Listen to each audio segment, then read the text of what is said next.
बॉलीवुड की एक फिल्म आई थी 3 इडियट्स। ब्लॉकबस्टर फिल्म थी और बहुत ही यथार्थ और संदेश देने वाली फिल्म थी। उसका जो मुख्य किरदार था फुनसुक वांगडू, जिसे आमिर खान ने अभिनय के माध्यम से चरितार्थ किया था, पर्दे को उकेरा था। माना जाता है कि वह जो चरित्र था वह सोनम वांगचुक से प्रभावित है।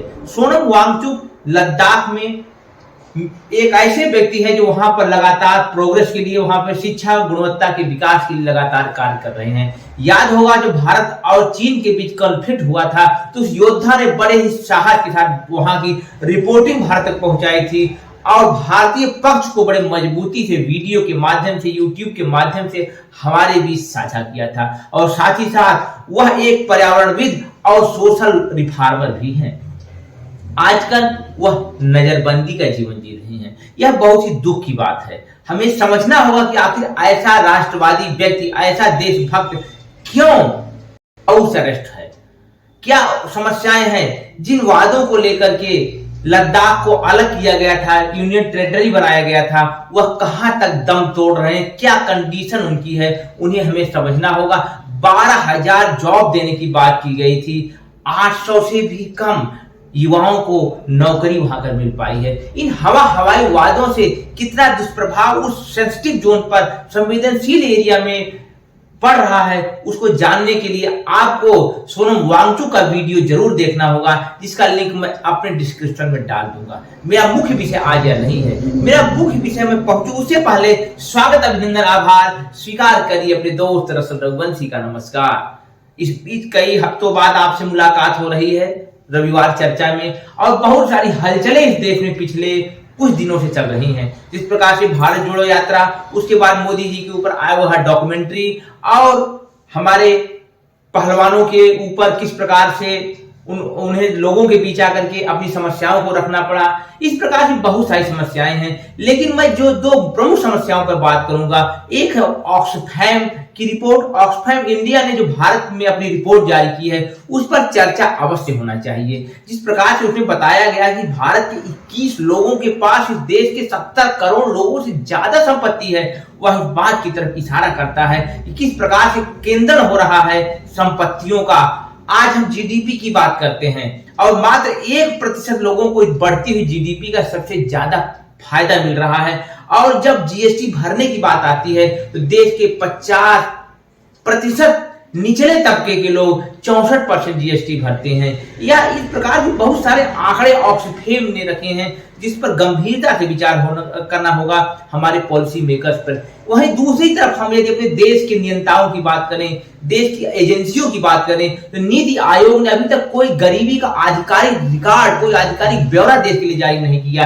एनएसएसओ जो एक फर्म हुआ थी, सरकारी एजेंसी थी, वह भी बेरोजगारी के आंकड़े देना बंद कर चुकी है। जब तक एक आधिकारिक आंकड़े लोगों के बीच नहीं आएंगे, तब तक आप कैसे कह सकते हैं कि एक स्वतंत्र, एक मजबूत और एक आत्मनिर्भर भारत खड़ा हो रहा है। हमें इन लोगों की नीतियों को समझना होगा, हमें इन बातों को समझना होगा। जितनी ज्यादा पारदर्शिता होगी देश में, लोगों का डेमोक्रेसी में उतना विश्वास बढ़ता जाएगा। अगला जो मेरा मुख्य टॉपिक है आज का, उस पर मैं आऊं।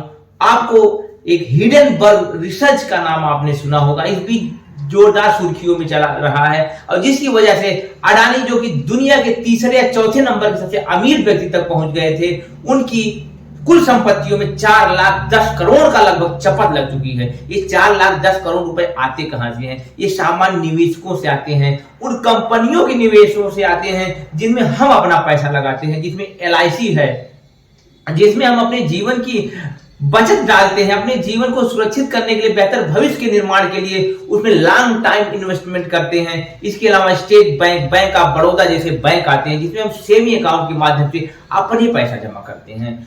इस प्रकार से यदि इन कंपनियों के, इन बैंकों के हजारों लाखों करोड़ डूब जाते हैं, तो आपकी जेब को प्रभावित करता है, आपके मुनाफे को प्रभावित करता है। ये कंपनियां विभिन्न प्रकार के टैक्सेस लगाती हैं। जिस प्रकार से LIC आज तक कामधेनु मानी जाती थी, कभी उसने लॉस नहीं झेला, उसे 18,500 करोड़ का घाटा मात्र 4 दिनों में सहना पड़ा। यह पैसा आपके माध्यम से इन कंपनियों में जाता है और इसका नुकसान आपको ही उठाना होगा। यदि मैं अडानी की बात करूं तो अडानी 2016 में मात्र $3.2 अरब की उनका टोटल नेट वेल्थ था, लेकिन पिछले 6 वर्षों में वह 122 अरब डॉलर की कंपनी हो चुकी है।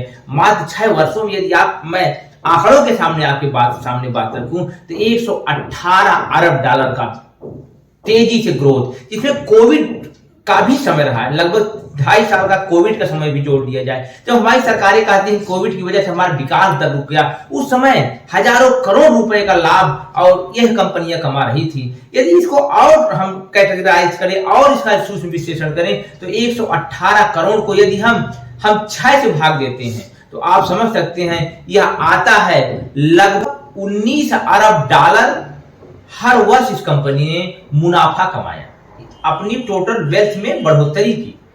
और इस 18 अरब डॉलर को हम 12 महीनों में डिवाइड करें तो लगभग 1.5 अरब डॉलर हर मंथ, हर महीने इस कंपनी ने कमाए।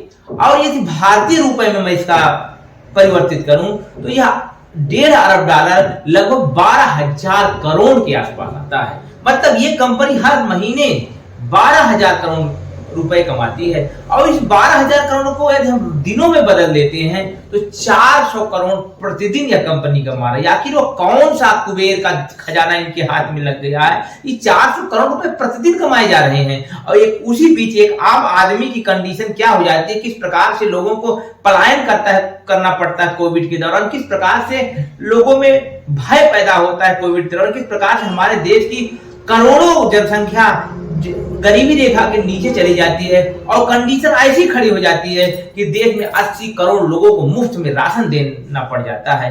और इन बीच मैं केवल अडानी की बात नहीं करूंगा, अंबानी और बहुत सारी बड़े बड़े लोगों के ने प्रतिदिन यदि हम देखा जाए तो 3,000 करोड़ रुपए तक का इन लोगों ने लाभ कमाया। यह बातें बताती हैं कि आखिर हम किस दिशा में अपने लोकतंत्र को ले जा रहे हैं। यदि सारी संपत्तियों का केंद्रीकरण हो जाएगा और क्रोनिक कैपिटलिज्म हो जाएगा तो निश्चित रूप से देश की आम जनता को बहुत बुरे दिन झेलने पड़ेंगे। जो अच्छे दिन का वादा करके आए थे वह कितने बुरे दिन की तरफ ले जा सकते हैं, इसकी आप लोग कल्पना नहीं कर सकते। मैं किसी राजनीतिक विचारधारा, किसी विचारधारा से ना तो पूर्वाग्रहित हूं और ना ही प्रेरित हूं। मेरा मायने होता है, मेरा मतलब होता है कि आपको सही मुद्दों पर आपको लाना। और जिस प्रकार से देश में बाबा का चमत्कार, बाबा का मानमर्दन जैसी बातें चल रही हैं, उससे आपका दिमाग को देर के लिए भटक सकता है, मुख्य मुद्दे से आप हट सकते हैं, लेकिन आपका जो मूल मुद्दा है वह आपके जीवन में कभी आपका पीछा नहीं छोड़ेगा। शुतुरमुर्ग की तरह तूफान आने के समय यदि आप रेत में अपना सर डाल देंगे तो उससे समस्या का समाधान नहीं होगा। मेरा मतलब यह है कि आप लोग समझिए, जानिए, हर पक्ष को जानने का प्रयास करिए। जरूरी नहीं कि आप एक पक्षीय विश्लेषण देखिए।